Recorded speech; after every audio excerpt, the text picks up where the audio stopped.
Hello बच्चों, आप सबका बहुत बहुत स्वागत है इस रैंकर्स होम के ऑनलाइन प्लेटफॉर्म पे। मैं अनवर अहमद आपको आज से केमिस्ट्री पढ़ाऊंगा, तो इसलिए अब अगले 2 साल के लिए रेडी हो जाओ, क्योंकि आप जो 9th 10th अब तक पढ़ के आए हो उससे कहीं ना कहीं अब बहुत ही अलग और बहुत ही डिफरेंट होने जा रहा है आपका ये 2 साल। एज अ टीचर मैं आप लोगों को स्टूडेंट की तरह भी ट्रीट करूंगा, जरूरत पड़ने पर एज अ फ्रेंड भी मैं ट्रीट करूंगा। फ्रेंड इसलिए ताकि आप लोग क्वेश्चन पूछने में शर्माओ ना, क्योंकि बहुत सारे स्टूडेंट ऐसे होते हैं जिनको क्वेश्चंस पूछने में बड़ा डर लगता है, बहुत शर्माते हैं। तो यार पहले ही दिन मैं ये क्लियर कर देना चाहता हूं कि मुझसे डरने की जरूरत नहीं है, ठीक है ना। मैं कोई भूत नहीं हूं, इसलिए मेरे से डरने की जरूरत नहीं है। आप लोग बिल्कुल बिंदास होकर कोई भी सवाल कर सकते हो। सवाल हो सकता है कोई छोटा हो, कोई हो सकता है सवाल अच्छा सवाल हो। तो आपके सवाल छोटा हो या बड़ा हो, doesn't matter for me. As a teacher मेरा काम होता है आपका डाउट क्लियर करने का, तो इसलिए बस आपको सवाल पूछना है। और यार कोई बंदा, कोई स्टूडेंट यदि सवाल पूछता है तो एक चीज की गारंटी मैं देता हूं, मैं उसे कभी डांटूंगा नहीं। यदि किसी बच्चे को 2 × 2 4 होता है ये नहीं भी पता है तो बिलीव मी मैं कभी नहीं डांटने वाला उसे। तो ये इतना तुम मेरे से उम्मीद कर सकते हो। पहले तुम मेरे नेचर के बारे में जान लो ताकि तुम लोग खुल सको मेरे साथ, तभी तो जाकर मजा आएगा हमें पढ़ाने में और तुम्हें पढ़ने में। तो मैं केमिस्ट्री में आने से पहले आप लोगों को थोड़ा गाइड करना चाहूंगा, क्योंकि एज अ टीचर मेरा काम केवल आपको पढ़ाना ही नहीं है, पढ़ाने के साथ साथ एक अच्छा गाइडेंस देना भी है, एक अच्छा मार्गदर्शन देना भी है कि आप आगे के 2 साल ये केमिस्ट्री सब्जेक्ट को किस तरह से पढ़ोगे, फिजिक्स किस तरह से पढ़ोगे, मैथ्स किस तरह से आपको पढ़ना है, बायोलॉजी किस तरह से पढ़ना है। हर सब्जेक्ट को पढ़ने का अलग अलग तरीका होता है। बायो स्टूडेंट को जनरली फिजिक्स हार्ड लगता है, ठीक, तो उनको स्पेशली फिजिक्स के ऊपर ज्यादा ध्यान देने की जरूरत है। मैथ्स वाले स्टूडेंट को हर एक सब्जेक्ट पे इक्वली फोकस रखना है। तो ये सब छोटी छोटी बातें हैं जो मैं आपको टाइम टू टाइम ये सब बताते रहूंगा, और जब जरूरत पड़ेगा वह हम लोग मोटिवेशनल क्लास भी रखेंगे, ठीक। तो आज पहले लेक्चर है, तो मैं पहले लेक्चर में तो ये आप लोग को बताने जा रहा हूं कि आप यहाँ क्या टारगेट लेकर आए हो। आप सभी का यहाँ आने का कोई ना कोई पर्पस रहा होगा, कोई ना कोई आपका मकसद रहा होगा जिसको आप पूरा करने के लिए यहाँ आए हो। तो ये फर्स्ट डे में ये मैं आपको रिमाइंड करा देना चाहता हूं कि ये जो टारगेट, ये जो तुम मोटिव, जो तुम यहां जिस पर्पस के लिए आए हो, इस पर्पस को, इस मोटिव को, इस टारगेट को कभी भूलना मत। ये बहुत ही जरूरी है। इसलिए सबसे पहले तो मैं इस चीज को क्लियर कर देता हूं कि आप यहां जिस एग्जाम की तैयारी करने के लिए आए हो उस एग्जाम का पैटर्न क्या होता है, उसमें कौन कौन सा सब्जेक्ट इंक्लूडेड है, आपको किस पार्ट पे ज्यादा फोकस करना है, किस पार्ट पे नहीं करना है। फिर हम लोग अपने केमिस्ट्री सब्जेक्ट पे आएंगे। वो तो हमें 2 साल पढ़ना, खूब मस्ती से, खूब मजे करके पढ़ेंगे, आप लोग को बोर नहीं होने देंगे, ये तो मेरा वादा है आप लोगों से, ठीक। तो चलिए पहले मैं आप लोगों को जेई और नीट एग्जाम जो उसके बारे में बताता हूं, उसके बाद फिर हम लोग अपने सब्जेक्ट्स पे आते हैं। तो मैं इसे मिटा देता हूं। आज आप लोगों को कॉपी पेन लेकर बैठने की जरूरत नहीं है, आप लोग बिंदास आज केवल वीडियो देखो और एंजॉय करो वीडियो को। तो चलो अब हम लोग देखते हैं जेई का और नीट का और जो आईटी होता है उसका क्या पैटर्न होता है। सबसे पहले मैं स्टार्ट करूंगा जेई मेन से, फिर नीट पे आऊंगा, फिर लास्ट में जेई एडवांस के बारे में बताऊंगा, ठीक। तो सबसे पहले हम लोग जेई मेन के पैटर्न पे आते हैं।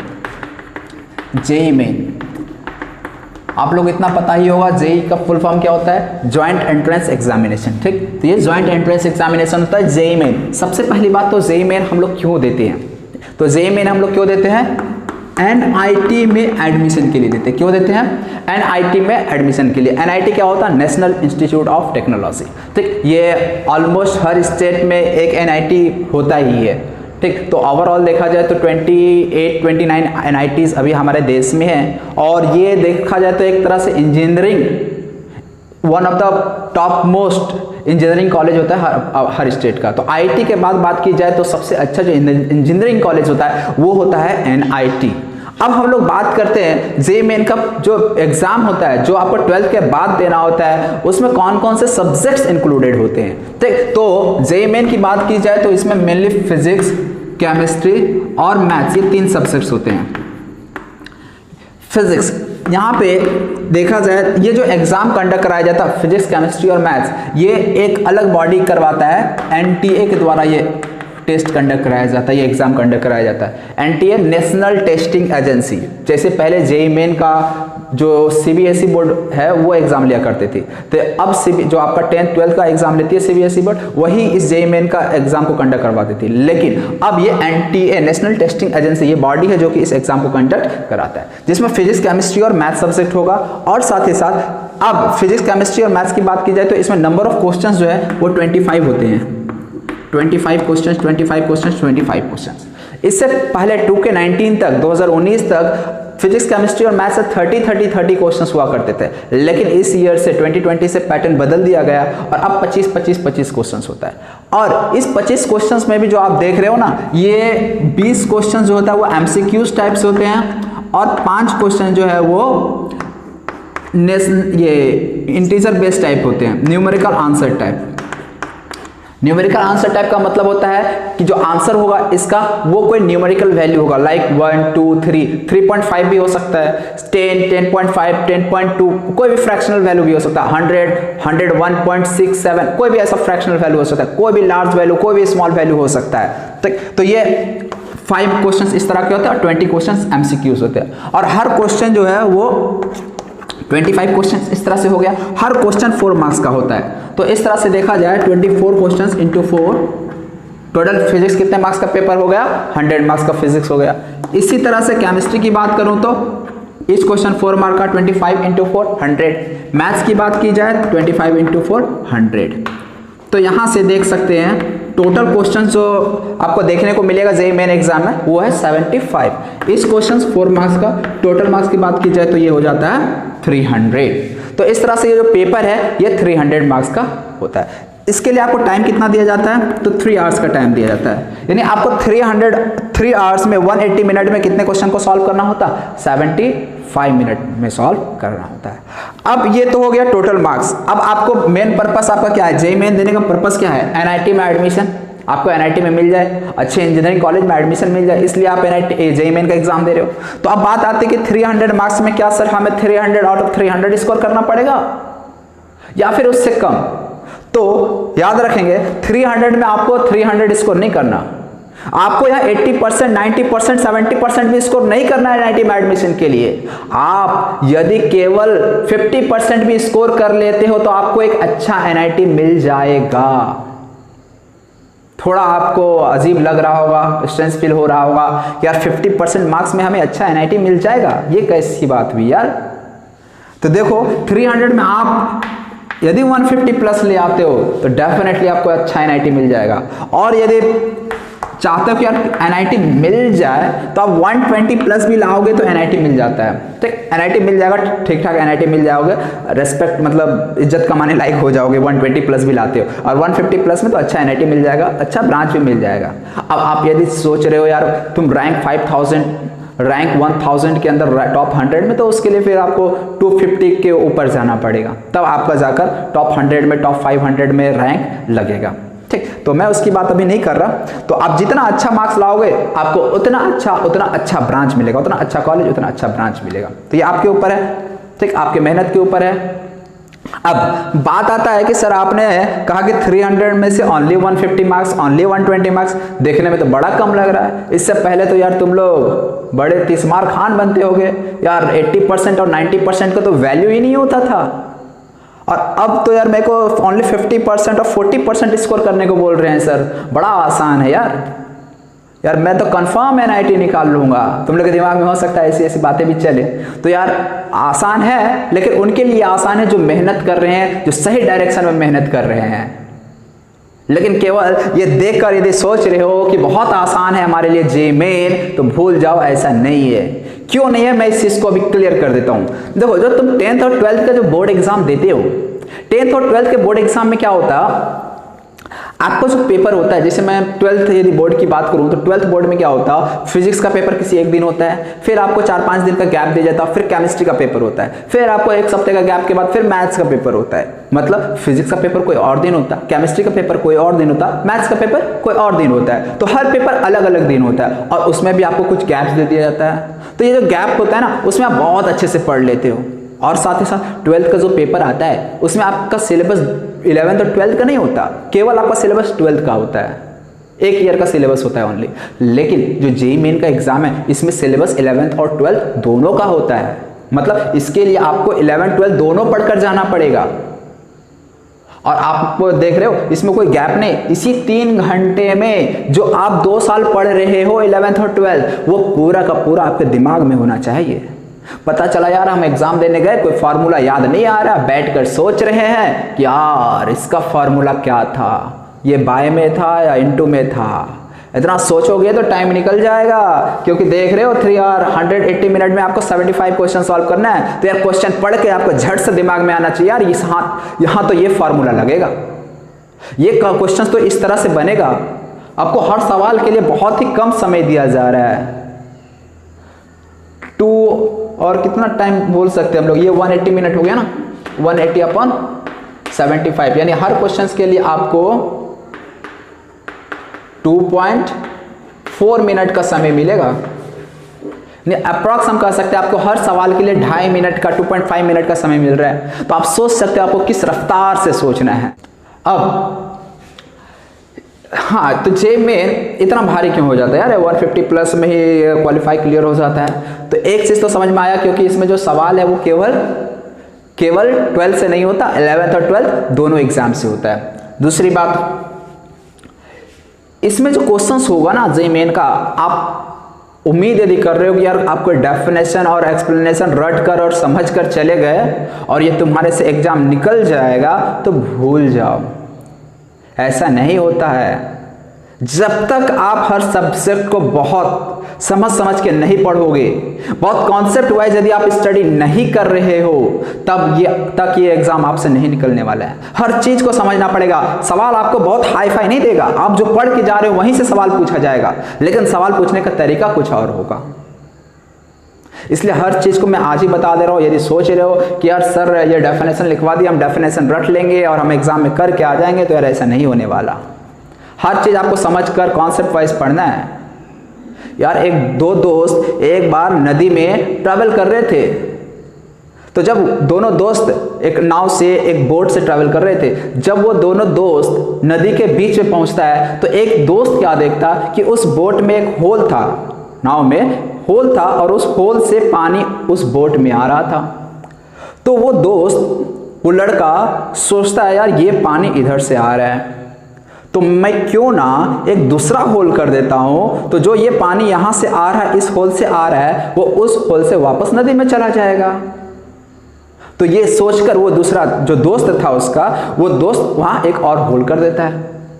जब वो ऐसा करता है तो ये बोट में आने वाला पानी उस वापस नदी में जाने के बजाय वहां से भी पानी उस बोट में आने लगता है। मतलब पहले तो एक होल में से आ रहा था, अब दोनों होल में से आने लगता है। और उसके बाद क्या होता है, क्या होना है आप जान रहे हो, दोनों डूब जाता है नाव के साथ साथ। तो इसलिए यदि रटोगे, यदि बिना समझे पढ़ोगे ना, तो आपका भी वही हालत होने वाला जो उन दो दोस्तों का हुआ है। तो इसीलिए आपको रटना नहीं है, चीज को समझ कर चीजों को पढ़ना है। जहां नहीं समझ आ रहा है तो यार वहां हम हैं। अब अलग बात है, तुमको यदि मेरे से डर लग रहा है, यार सर से मैं पूछ दूंगा, सवाल कर दूंगा तो यार सर बुरा मान जाएंगे, तो यार पहला दिन ही बता दे रहा, बिल्कुल इस चीज को दिमाग से अपना निकाल दो। केवल मैं ही नहीं, बाकी सर से भी आप पूछो, हर सर यहाँ पे फ्रैंक है, हर सर आपको पढ़ाने के लिए। कोई बच्चा हमारे से सवाल पूछता है तो हमें और मजा आता है, यार चल यार मेरा बच्चा हमसे कुछ पूछने आ रहा है, तो हम और इंटरेस्ट लेते हैं और इंटरेस्ट से पढ़ाते हैं, बड़ा मजा आता है हम लोग को भी फिर ऐसे क्लास में। उम्मीद है आप लोग भी अब मेहनत करोगे और जिस मकसद से आपके मम्मी पापा यहाँ भेजें उस मकसद को पूरा करोगे। कोई भी बच्चा कमजोर और कोई भी बच्चा तेज नहीं होता है, उसका माहौल होता है, उसका मेहनत होता है, लगन होता है जो उसे तेज बना देता है। जो रैंक 1 आ रहा होता है, जो टॉप करता है क्लास में, क्या वो बिना पढ़े टॉप कर जाता है? और मेरा दूसरा सवाल, क्या जो क्लास में लास्ट करता है क्या वो कभी कॉपी किताब खोलकर देखता है? नहीं देखता है। यार वो यदि लास्ट रैंकर यदि वो भी पढ़ना स्टार्ट कर देना तो वो भी टॉप कर सकता है। कंडीशन है कि वो पहले पढ़ाई करे, मेहनत करे। अलग बात है थोड़ा हर एक का जो ब्रेन लेवल है, जो प्रेजेंस ऑफ माइंड होता है, सोचने का क्षमता, वो अलग अलग होता है, तो थोड़ा बहुत अलग अलग होता है। तो आप ऐसे में क्या कर सकते हो, आप मेहनत करो, खूब मेहनत करो, अपने समय को वेस्ट ना होने दो, आप डेफिनेटली अच्छा करोगे। आपके पीछे हम लगे हैं, डेफिनेटली आप अच्छा करोगे।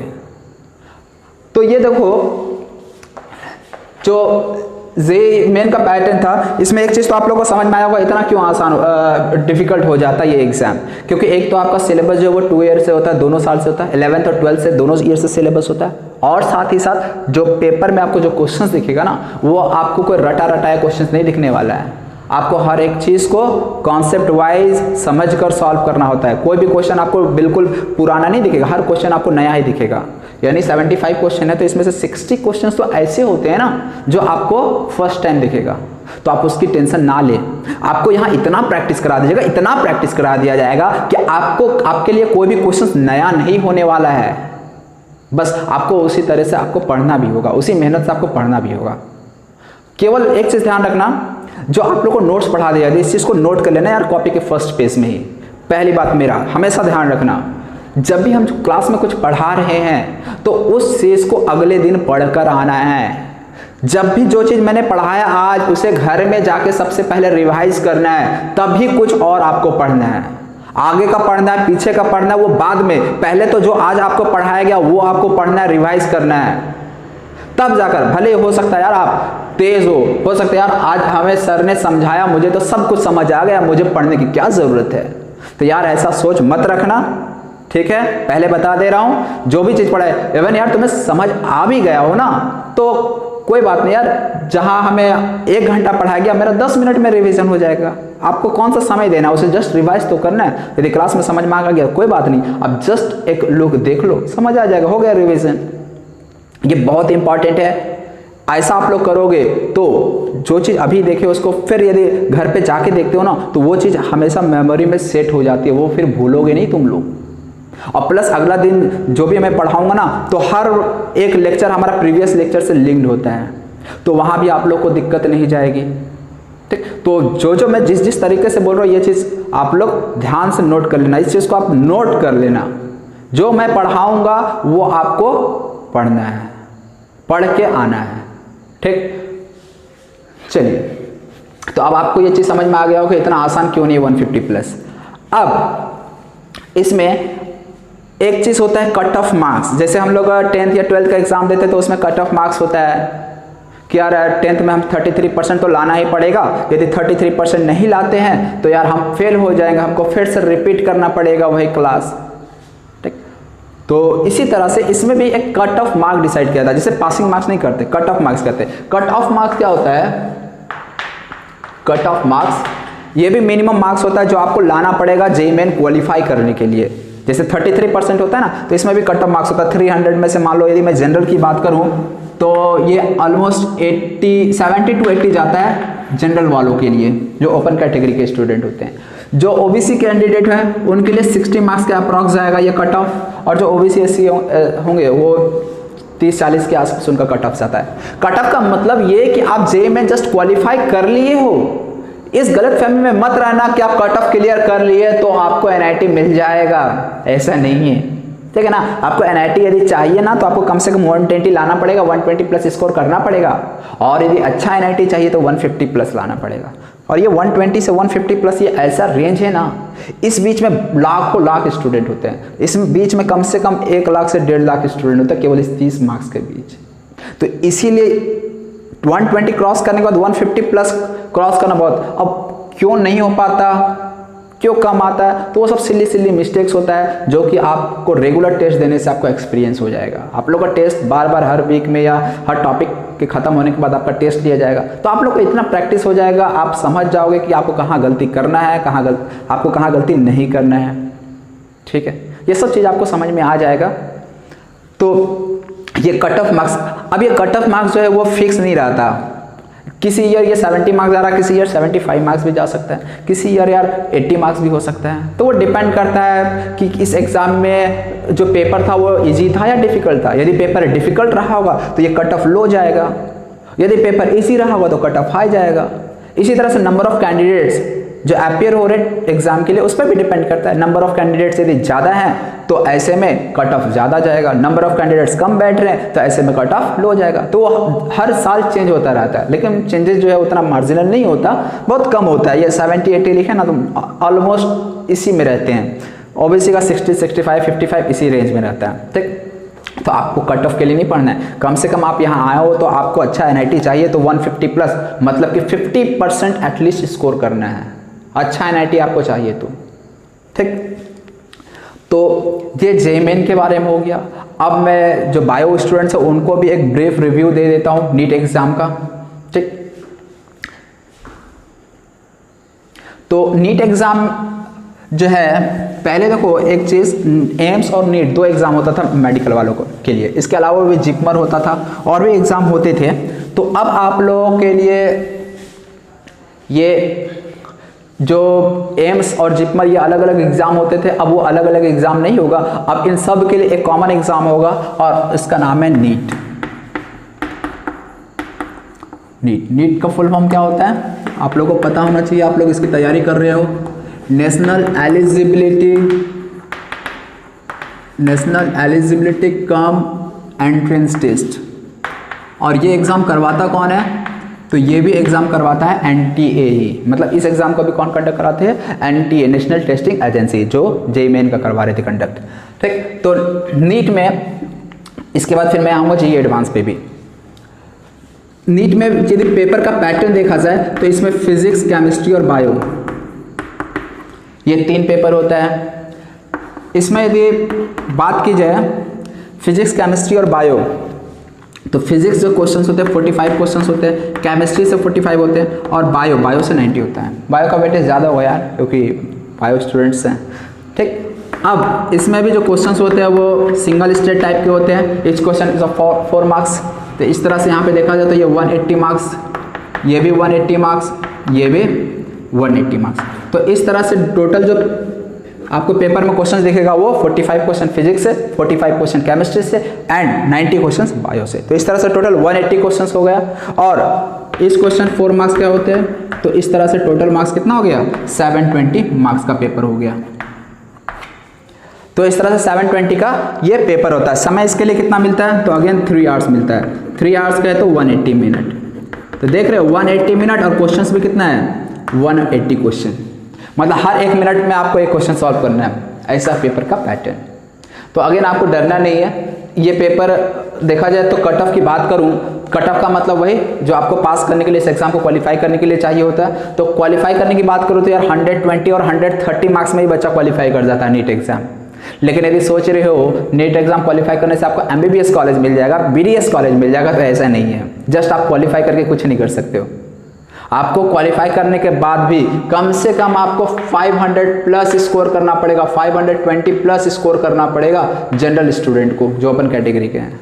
यदि कोई ओबीसी से है तो उनको 480 से 500 प्लस स्कोर करना पड़ेगा, और SC ST है तो कम से कम उनको 380 से 400 के बीच स्कोर करना पड़ेगा, तब जाकर ये नीट एग्जाम का क्लियर होगा।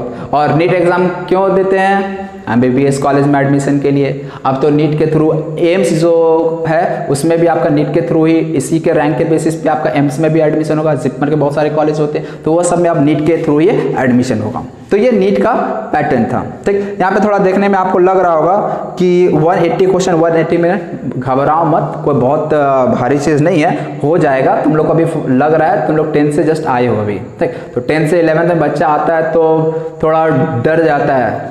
ठीक, तो आप पेशेंस बनाए रखना, कोई बड़ी चीज़ नहीं है। आप जैसे जैसे आप समय बिताओगे वैसे वैसे आप चीज़ के मतलब कि आप इस चीज़ को समझने लगोगे। ठीक है, तो जो अभी आपको हार्ड लग रहा है बच्चे निकालने वाले निकाल ही रहे हैं। कैसे निकाल रहे हैं? मेहनत कर रहे हैं। तो आपको भी मेहनत करना है और आपको यहाँ इतना प्रैक्टिस करा दिया जाएगा, हर एक तरह का क्वेश्चन आपको प्रैक्टिस करा दिया जाएगा। तो बस अब आप पे डिपेंड करता है आप उसको कितने डेडिकेशन के साथ, कितना ऑनेस्टली आप पढ़ाई कर रहे हो। ठीक, बस आपको करना क्या है? पढ़ाई करना है। अब यहाँ पे सर कट ऑफ तो यार कुछ ज़्यादा चला गया, 720 मार्क्स में हमको 520 लाना पड़ेगा। उधर तो सर आपने बताया जेई मेन वालों का 50% मार्क्स में मतलब उनका जेई क्लियर हो जाता है, एनआईटी मिल जाता है। इधर तो सर आप कुछ और ही बोल रहे हैं, ये तो गलत बात। जेई मेन वालों के लिए अलग है, बायो वालों के लिए अलग है। तो यार एक चीज़ देखो, यहाँ जो क्वेश्चंस होता है उसका डिफिकल्टी लेवल थोड़ा आसान होता है, ठीक है ना। जेई मेन का क्वेश्चन का स्टैंडर्ड थोड़ा हार्ड होता है। क्यों? क्योंकि वहाँ 180 मिनट में 75 क्वेश्चंस को करने होते हैं। यहाँ पे 1 क्वेश्चन 1 मिनट है, तो क्वेश्चन डेफिनेटली इजी होंगे आपके लिए। इजी होंगे मतलब बहुत सारे सवाल तो केमिस्ट्री और बायो के सवाल जस्ट ऐसे होंगे जो आप देख कर मार सकते हो। मतलब आप जस्ट क्वेश्चन पढ़े और आपको टिक करना है। लेकिन यार इतना भी आसान अगेन नहीं समझना। आपको क्वेश्चन एनसीईआरटी से पूछा जाएगा, लेकिन एनसीईआरटी से इस तरह से पूछा जाएगा घुमा फिरा कर कि आप कंफ्यूज हो जाओगे। आपको ऑप्शन देखकर ऐसा फील होगा कि यार कौन सा ऑप्शन सही है, कौन सा ऑप्शन गलत है। क्योंकि जो क्वेश्चन पेपर बनाते हैं ना, वो जो ऑप्शन सेट हो रहा है वो ऑप्शन भी बड़ा मतलब कि मतलब बहुत दिमाग से सेट किया जाता है। ऐसे ही नहीं आंख बंद करके कोई भी ऑप्शन पुट करके क्वेश्चन तैयार कर दिया जाता है, ऐसा नहीं है। उस हर एक क्वेश्चन को भी 4 अलग अलग तरीके से सॉल्व किया जाता है, ठीक। उसमें से एक तरीका सही होता है, बाकी 3 अलग गलत तरीके से रॉन्ग वे में सॉल्व करके आंसर निकाला जाता है और उसको आपको चारों ऑप्शन में दिख जाएगा। तो कोई भी बच्चा यदि थोड़ा सा भी गलती किया तो उसको तुरंत आंसर दिख जाएगा, यार ये ऑप्शन मेरा आंसर आ रहा है, और वो आपके सामने रहेगा, आप टिक करके आ जाओगे। आप तो कॉन्फिडेंट रहोगे, यार मैंने एक सवाल कर लिया सही सही। फिर बाद में पता चलता है यार ये जो तुमने किया वो गलत है। तो इसीलिए थोड़ा पेशेंस रख के सवाल को करने से पहले थोड़ा पढ़ना, अच्छे से पढ़ना, ठीक। तो ये सब आ जाएगा, कोई बड़ी बात नहीं है। तो इसलिए आपको डरना नहीं है, तुम भी कर सकते हो। बस आपको करना क्या है, जिस तरह से गाइड कर रहे हैं आपको बस वही करना है। तो ये नीट के बारे में हो गया। अब हम थोड़ा सा जेईई एडवांस के बारे में आपको एक रिव्यू दे देता। जेईई एडवांस के लिए पहली बात तो जान लो यार, जेईई मेन एग्जाम आपको क्लियर करना पड़ेगा। तो जेईई मेन के लिए क्लियर करने का मतलब क्या, जस्ट क्वालिफाई करना पड़ेगा। क्वालिफाई करने के लिए मार्क्स कितना चाहिए था जेईई मेन को, ओनली 80 मार्क्स रख लो। 80 मार्क्स तक यदि आप ले आते हो तो जेईई मेन क्वालिफाई कर जाते हो। जेईई मेन क्वालिफाई, एक चीज़ और ध्यान रखना, जेईई मेन में आपको अपेयर होने के लिए भी 75% बोर्ड में मार्क्स इंपॉर्टेंट होता है। तो आप लोग उसकी टेंशन ना लेना, हम लोग दोनों को कवर करेंगे साथ में, बोर्ड भी पढ़ेंगे और साथ ही साथ जेईई और नीट की भी तैयारी साथ ही साथ होगी। तो आप लोग को इस चीज़ का चिंता करने की ज़रूरत नहीं है। तो जेईई एडवांस की बात करूं, जेईई एडवांस तो इसमें भी फिजिक्स, केमिस्ट्री और मैथ्स का पेपर होता है, लेकिन ये 2 सिटिंग में होता है। 2 सिटिंग का मतलब पहला सिटिंग जो होता है पीसीएम, दूसरा सिटिंग भी पीसीएम का होता है। जिसमें से पहला सिटिंग में जो पीसीएम है वो 9 से 12 होगा, फिर बीच में 2 घंटे का लंच होगा और फिर 2 से 5 के बीच पेपर होगा। मतलब एक ही दिन में आपको 3-3 घंटे 6 घंटे का पेपर होगा। दोनों में फिजिक्स, केमिस्ट्री, मैथ्स का क्वेश्चंस होगा। इस वाले सिटिंग में भी फिजिक्स, केमिस्ट्री और मैथ्स का। और जब मार्क्स आएगा, जो रैंक बनेगा, इस दोनों को पेपर को इंक्लूड करके बनेगा, ठीक। तो यही इसमें टोटल मार्क्स कहा नहीं जा सकता। इसमें हर ईयर पेपर का जो पैटर्न होता है वो चेंज होता है और इसमें अलग अलग तरह के भी क्वेश्चंस दिखते हैं। जैसे जेईई में, नीट में हम बात किए थे तो हर क्वेश्चन 4 मार्क्स का होता था। इसमें ऐसा नहीं है, कोई क्वेश्चन आपको 4 मार्क्स का दिखेगा, कोई क्वेश्चन 3 मार्क्स का दिखेगा, कोई क्वेश्चन 2 मार्क्स का भी दिख सकता है। कुछ क्वेश्चंस ऐसे होंगे जिनमें एक ही करेक्ट आंसर होगा, कुछ ऑप्शंस ऐसे भी दिखेंगे जिसमें एक ऑप्शन से ज़्यादा ऑप्शन भी करेक्ट हो सकता है। कुछ क्वेश्चंस ऐसे भी दिखेंगे जो मैच द कॉलम होंगे, मैच मैट्रिक्स जिसे कहेंगे। कुछ क्वेश्चंस होते हैं इंटीजर टाइप, मतलब जिसका वैल्यू इंटीजर होगा, या कोई न्यूमेरिकल वैल्यू भी आंसर हो सकता है। कुछ कॉम्प्रीहेंशन बेस्ड क्वेश्चंस भी होते हैं, यानी आपको एक पैसेज दे दिया जाएगा, उस पैसेज में से आपको आंसर टिक करना है। तो अलग अलग तरह के, तो इसलिए थोड़ा जेईई एडवांस थोड़ा एडवांस है, ठीक। और पेपर भी मतलब ये जेईई मेन से तो काफ़ी टफ ही होता है। तो आप लोग को पढ़ाया जाएगा हर एक चीज़ के लिए, बस मेहनत आपको करते रहना है। आपको जिस रास्ते पे बताया जा रहा है आपको उस रास्ते पे चलना है। और हमेशा यार याद रखो, अपना टारगेट जो है ना थोड़ा ऊपर करके रखो। यदि देखते हो जब भी कोई तीरंदाज यदि कहीं निशाना लगाता है, मान लो तीरंदाज को यहाँ पे निशाना लगाना हो तो वो यहाँ पे नहीं शूट करेगा, वो थोड़ा सा ऊपर निशाना लगाएगा। क्यों ऐसा? क्योंकि पता है यदि वो यहाँ निशाना लगाएगा ना तो उसका तीर कहीं यहाँ जाके टकराएगा। ऐसा क्यों? क्योंकि ग्रेविटी इफेक्ट भी वो होता है। यदि वो यहाँ पे निशाना लगा रहा होगा तो ग्रेविटी क्या होगा, तीर को थोड़ा नीचे करके कहीं इसके नीचे लगा देगा। इसलिए जो तीरंदाज होता है ना आर्चरी, वो थोड़ा ऊपर करेगा ताकि वो सही जाकर निशाना सही जगह पे लगे। तो इसीलिए आपको भी क्या करना, आपको जो एग्जाम क्रैक करना, आपको थोड़ा टारगेट ऊपर करना पड़ेगा। जो जेई मेन वाले थोड़ा जेई एडवांस के बारे में सोचेंगे, जिनको जेई एडवांस करना तो थोड़ा क्वेश्चन आपको उस जेई एडवांस में जो पूछा जाता है उससे भी हाई स्टैंडर्ड के क्वेश्चन आपको करना पड़ेगा। यदि नीट का प्रिपरेशन कर रहे हो तो जो नीट में क्वेश्चंस पूछा जाता है आपको उस क्वेश्चन के स्टैंडर्ड से भी थोड़ा हाई स्टैंडर्ड का क्वेश्चंस प्रैक्टिस करना पड़ेगा, ताकि आप जब नीट का एग्जाम दो तो आपको क्वेश्चंस हार्ड ना लगे, सब कुछ ईजी लगे, नॉर्मल लगे। ठीक, तो आप लोगों को जो प्रैक्टिस सीट असाइनमेंट दिया जाएगा, डीपीपी डेली प्रैक्टिस सीट दिया जाएगा, ठीक, डेली प्रैक्टिस प्रॉब्लम, वो आपको रेगुलरली आपको बनाना है। आप बनाओगे तो ये सब प्रैक्टिस हो जाएगा। बस ईमानदारी से आपको जितना कहा जाएगा उतना आपको करना है। ठीक, उसके बाद यार हम सब सर बहुत कोऑपरेटिव हैं, आप लोगों को बस अपने तरफ से 100% देना है। ठीक है, तो ये इस तरह से तीनों पेपर का ये पैटर्न हो गया। तो अब आप लोग जान गए जेईई मेन, नीट और जेईई एडवांस का जो पेपर का पैटर्न है वो किस तरह से होता है, इसमें क्या पूछी जाती है और क्या नहीं पूछी जाती है। ठीक, अब आगे हम लोग केमिस्ट्री की बात हम लोग नेक्स्ट लेक्चर में करेंगे। तो अभी मैं यहीं पे अपना लेक्चर को कंप्लीट करता हूँ। आज एक्चुअली बस लेक्चर ही था, पढ़ने का आज कुछ नहीं पढ़े, अगले दिन से पढ़ेंगे क्योंकि अपने को आगे तो पढ़ाई करना है। तो अभी एक चीज़ बता देता हूँ, केमिस्ट्री हम लोग बिल्कुल बेसिक से पढ़ेंगे। यदि कोई बच्चा 9th और 10th जिनका बेसिक्स थोड़ा वीक है तो यार वो टेंशन ना ले, बिल्कुल हम जीरो से स्टार्ट करने वाले हैं। हर एक चैप्टर जीरो लेवल से स्टार्ट किया जाएगा। तो इसलिए आप यदि कोई बच्चा एवरेज है, किसी बच्चे का 9th और 10th का बेस अच्छा नहीं है तो उसको भी घबराने की जरूरत नहीं है। हर एक चीज़ क्लियर कर दिया जाएगा, बिल्कुल जीरो से स्टार्ट किया जाएगा। ठीक है ना, और जीरो से बिल्कुल हम लोग एडवांस लेवल तक टच करेंगे। और जो भी पढ़ाया जाएगा आपको उसके साथ नोट करते चलना है, आपको नोट बनाते चलना है, ताकि आगे चलकर कोई प्रॉब्लम ना हो। एक नोट, यार कुछ लोगों का आदत होता है कि यार नोट कोई भी रफ कॉपी, कोई भी रद्दी कॉपी मिला उसमें लिखना उठना स्टार्ट कर देते हैं।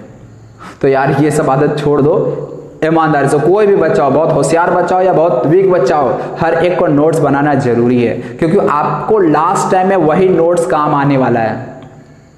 क्योंकि बच्चे क्या करते हैं, कुछ बच्चे ऐसे भी होते हैं जो नोट्स नहीं बनाते, या फिर आज फिजिक्स इस वाले में लिख रहे हैं, केमिस्ट्री में भी उसी में लिख दिए, कोई मैथ्स भी उसी में लिख दिया, चल रहा है यार, पापा का पैसा बचाने के चक्कर में चल रहा है। लेकिन जब एग्जाम का बारी आता है तो उस समय बच्चे को समझ नहीं आता है कि यार हम फिजिक्स रिवाइज करें तो कहाँ से करें, केमिस्ट्री रिवाइज करें तो कहाँ से करें, बायो रिवाइज करें तो कहाँ से करें, मैथ्स रिवाइज करें तो कहाँ से करें।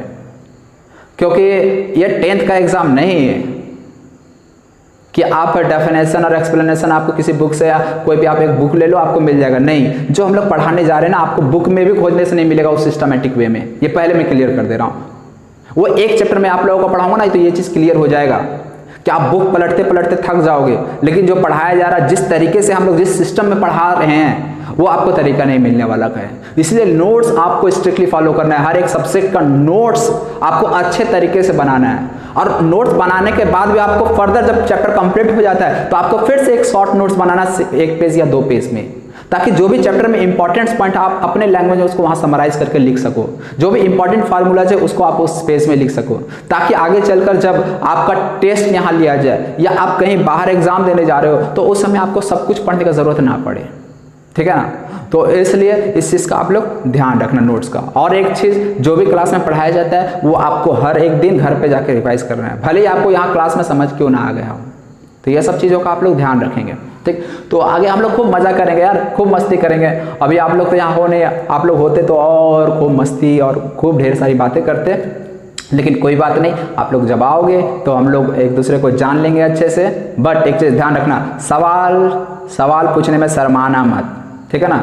तो शर्म किए तो फिर मैं भी कुछ नहीं कर सकता। फिर समझ जाओ यार, तुम जिस पर्पस के लिए आए हो, जो तुम टारगेट लेकर आए हो वो पूरा नहीं कर सकता मैं, तो उसके लिए फिर मैं सॉरी। तो अभी के लिए मैं अपना लेक्चर यहीं पे समाप्त करता हूँ। बहुत लेक्चर दे दिया, ठीक। अब आपको इस जो बात हमने कही उस बात को आपको फॉलो करना है। तो अब हम लोग केमिस्ट्री नेक्स्ट डे से बिल्कुल 0 लेवल से पढ़ेंगे। अभी के लिए इतना ही। Thank you, bye bye.